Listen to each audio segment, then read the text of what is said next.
السلام علیکم ناظرین، میں ہوں فیضان حسین۔ ناظرین، پاکستان تحریک انصاف نے ایک بار پھر ملک گیر احتجاج کا اعلان کر دیا ہے۔ اس بار یہ اعلان ایک ایسے وقت میں کیا گیا جب پارٹی کے بانی قائد عمران خان جیل میں ہیں، قیادت تقسیم ہے اور سیاسی منظرنامہ انتہائی کشیدہ ہے۔ اس سے پہلے بھی کچھ احتجاج میں عمران خان قید میں ہی تھے، لیکن اس وقت قیادت جو ہے وہ اس طریقے سے تقسیم نہیں تھی۔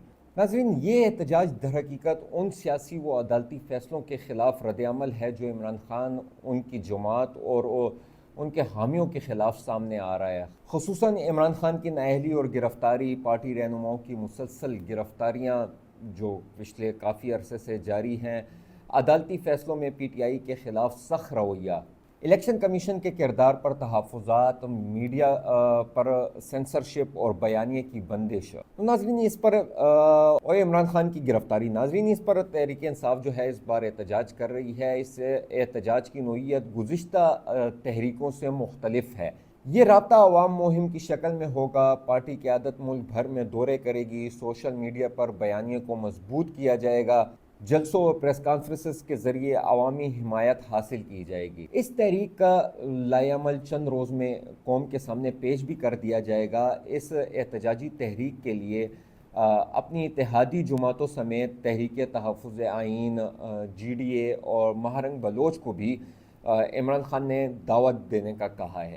ناظرین، تحریک انصاف کے سابقہ احتجاجی تجربات پر اگر کچھ نظر ڈالیں تو تحریک انصاف نے ماضی میں کئی بڑے احتجاجی مظاہرے اور دھرنے کیے ہیں جنہوں نے ملکی سیاست پر گہرے اثرات چھوڑے ہیں۔ ان میں چند نمایاں مثالیں اگر میں آپ کو دوں تو 2013-14 انتخابی دھاندلی کے خلاف جو دھرنا تھا، عمران خان نے 2013 کے انتخابات میں مبینہ دھاندلی کے خلاف یہ دھرنا جو ہے وہ اسلام آباد میں دیا تھا۔ 126 دن کا یہ تاریخی دھرنا جو ہے وہ اسلام آباد میں دیا گیا تھا، اور اس دھرنے میں مطالبے جو تھے وہ وزیر اعظم نواز شریف کا استعفیٰ اور انتخابی اصلاحات، ساتھ ہی کچھ یہ احتجاج جو ہے کچھ حلقوں سے عمران خان نے شروع کیا تھا، کچھ 4 حلقوں کی کچھ ڈیمانڈ کی تھی کہ وہ کھولے جائیں۔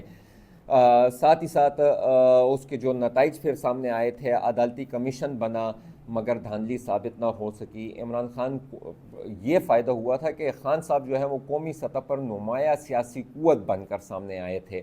عوامی جلسے اور دھرنے میں پی ٹی آئی کی ایک شناخت پیدا ہو گئی تھی۔ اس کے بعد کی اگر بات کریں تو 2016 میں پاناما لیکس اور اسلام آباد کے لاک ڈاؤن جو ہوا تھا، نواز شریف کے خلاف پاناما اسکینڈل سامنے آیا تو پی ٹی آئی نے سڑکوں پر آنے کا فیصلہ کیا، اسلام آباد کو لاک ڈاؤن کرنے کی کال دی گئی۔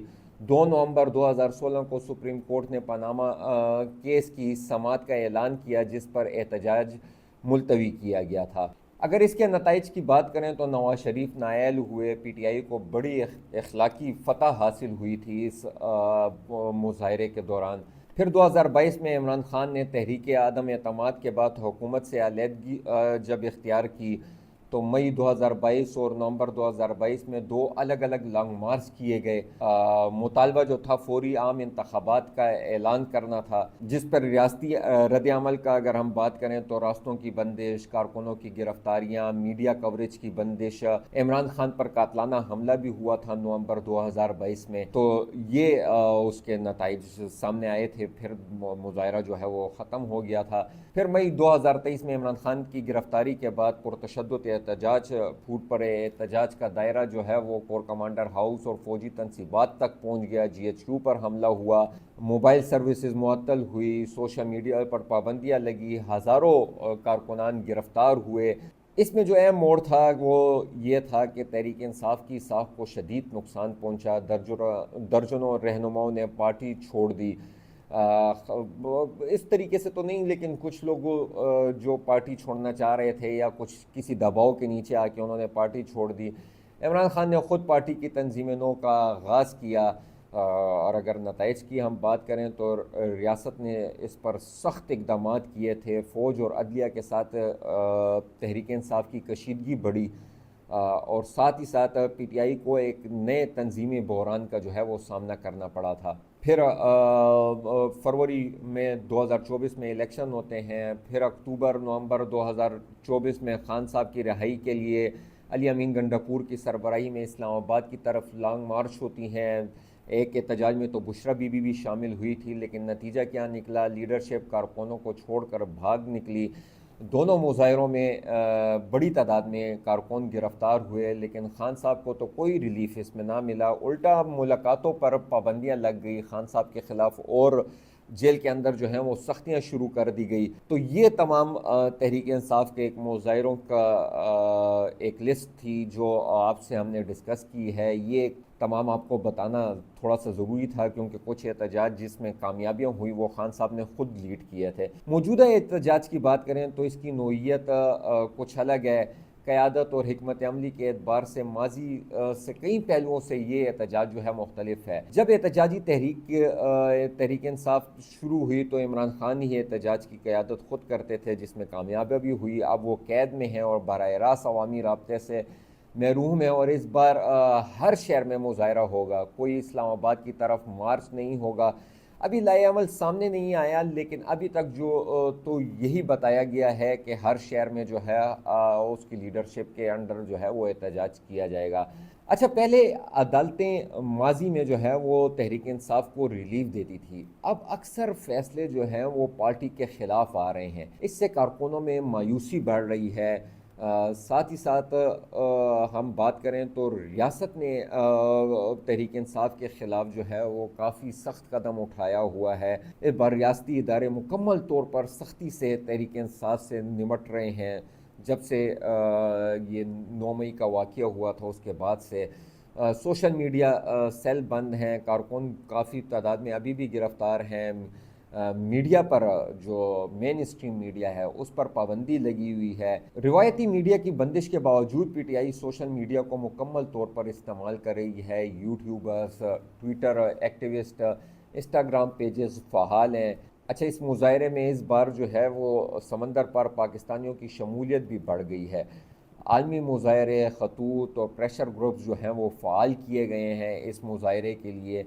اچھا، اس احتجاج میں ممکنہ کیا نتائج ہو سکتے ہیں، کیا خطرات ہو سکتے ہیں، اس پہ تھوڑی سی اگر ہم بات کریں تو عوامی دباؤ کے باوجود، عوامی دباؤ کی وجہ سے حکومت کو سیاسی بات چیت پر مجبور ہونا پڑے، یہ ایک مظاہرے کا مقصد ہے۔ عدالتی اور آئینی ادارے پی ٹی آئی کے خلاف یک طرفہ اقدامات سے باز آ جائیں، پارٹی اپنی عوامی حمایت دوبارہ حاصل کرے۔ اچھا، حکومتی رد عمل بھی کچھ اس میں سامنے آ سکتا ہے۔ ریاست اس مرتبہ مزید سخت ہو سکتی ہے، پکڑ دکڑ پھر ہو سکتی ہے، پارٹی اندرونی اختلافات کا شکار پھر سے ہو سکتی ہے، عوامی رد عمل مانند پڑنے کا خطرہ بھی ہے، غیر متوقع تشدد یا تصادم کی صورت میں پی ٹی آئی کو نقصان بھی ہو سکتا ہے۔ اچھا، بین الاقوامی رد عمل کیا سامنے آ سکتا ہے؟ اگر احتجاج میں مزید سختی ہوئی تو انسانی حقوق کے عالمی تنظیمیں رد عمل دے سکتی ہیں، عالمی میڈیا میں پاکستان کی سیاسی صورتحال مزید تنقید کا شکار ہو سکتی ہے۔ اچھا، اس مرتبہ جو احتجاجی تحریک ہے اس میں کچھ نئے چہرے جو ہیں وہ سامنے آئیں گے جن کو ذمہ داری جو ہے وہ سونپی گئی ہے۔ اس میں مرکزی کردار اس مرتبہ عمر ایوب خان ہوں گے، جو کہ قومی اسمبلی میں اپوزیشن لیڈر ہیں۔ احتجاجی تحریک کی قیادت ان کے سپرد کی گئی ہے، جو کہ پارٹی بیانیے کو سنبھال رہے ہیں، اور ساتھ ہی سلمان اکرم راجہ، خان صاحب نے کہا تھا کہ باہر میری نمائندگی عمر ایوب کریں گے اور سلمان اکرم راجہ ہدایت پر عمل درآمد کروائیں گے۔ ساتھ ہی ساتھ دیگر لیڈرشپ کو بھی ساتھ انوالو کیا جائے گا۔ شبلی فراز ہو گئے، علی محمد خان ہو گئے، عاطف خان ہو گئے، علی امین گنڈاپور بیچ میں ہو گئے، تو تمام لیڈرشپ کو جو ہے وہ بیچ میں انوالو بھی رکھا جائے گا تاکہ جو کارکنان ہیں وہ بڑی تعداد میں جو ہیں وہ باہر نکلیں۔ اچھا، اس احتجاج سے ہوگا کیا؟ اگر ہر شہر میں احتجاج ہو رہا ہے تو سڑکوں سے عوام کو جو ہے وہ کافی تکلیف ہوگی۔ اچھا، زرتاج گل کو خواتین کو متحرک کرنے کے لیے جو ہے وہ رکھا گیا ہے کہ خواتین کو متحرک کرنے کے لیے یہ ذمہ داری جو ہے وہ زرتاج گل کو دی جائے گی۔ اچھا، نوجوان ڈیجیٹل رضاکار، یوٹیوبرز اور ٹویٹر ایکٹیوسٹ احتجاجی بیانیوں کو زندہ رکھنے کی کوشش کریں گے۔ اوورسیز پاکستانیوں کو بھی تحریک کا حصہ بنایا جائے گا۔ تحریک انصاف کی موجودہ احتجاجی تحریک بظاہر سادہ نظر آتی ہے، مگر اس کے پس پردہ ایک پیچیدہ سیاسی جنگ جاری ہے۔ اگر یہ تحریک کامیاب ہوئی تو عمران خان کے بغیر بھی پارٹی ایک مضبوط ادارے کے طور پر ابھر سکتی ہے۔ اگر ناکام ہوئی تو یہ پی ٹی آئی کے لیے سیاسی زوال کی ابتدا ہو سکتی ہے۔ یہ احتجاج صرف سیاسی مطالبہ نہیں بلکہ یہ سوال ہے کہ پاکستان میں جمہوری سیاست کی بقا کا راستہ کس طرف ہے۔ ناظرین، یہ کہنا غلط نہیں ہوگا کہ عمران خان جسمانی طور پر قید ہیں، مگر احتجاجی تحریک کی روح ان کے نظریے اور ٹیم کے ذریعے زندہ ہے۔ تحریک انصاف کا 2025 کا احتجاج اپنے ماضی کے مظاہروں کے مقابلے میں کئی حوالوں سے مختلف ہے۔ قیادت کی غیر موجودگی، ریاستی دباؤ، عوامی جوش میں کمی اور تنظیمی خلا اسے محدود کر رہے ہیں، لیکن اخلاقی طاقت، سوشل میڈیا کی مزاحمت اور نظریاتی وفاداری اسے زندہ رکھے ہوئے ہیں۔ یہ احتجاج بظاہر کمزور نظر آنے کے باوجود پاکستان کی سیاسی تاریخ میں ایک نئی قسم کی جدوجہد کی مثال بن سکتا ہے، جہاں لیڈر قید ہے، کارکن منتشر ہیں، مگر بیانیہ اب بھی زندہ اور توانا ہے۔ اگر احتجاج منظم رہا، پرامن رہا اور عوامی تائید حاصل کرتا رہا تو ممکن ہے عمران خان رہا ہوں، شفاف انتخابات ہوں، یا کم سے کم پاکستان میں سیاسی آزادی کی فضا بحال ہو۔ لیکن اگر حکومت نے طاقت سے جواب دیا اور تحریک انصاف کا رد عمل تشدد پر مبنی رہا تو صورتحال تبدیلی کی بجائے تصادم کی طرف جا سکتی ہے، اور اس کا انجام پاکستان کی جمہوریت کے لیے خطرناک ہو سکتا ہے۔ ان سوالوں کا جواب ہمیں کمنٹس میں ضرور دیں۔ آج کے لیے اتنا ہی، ملتے ہیں اگلے ویلاگ میں۔ اللہ نگہبان۔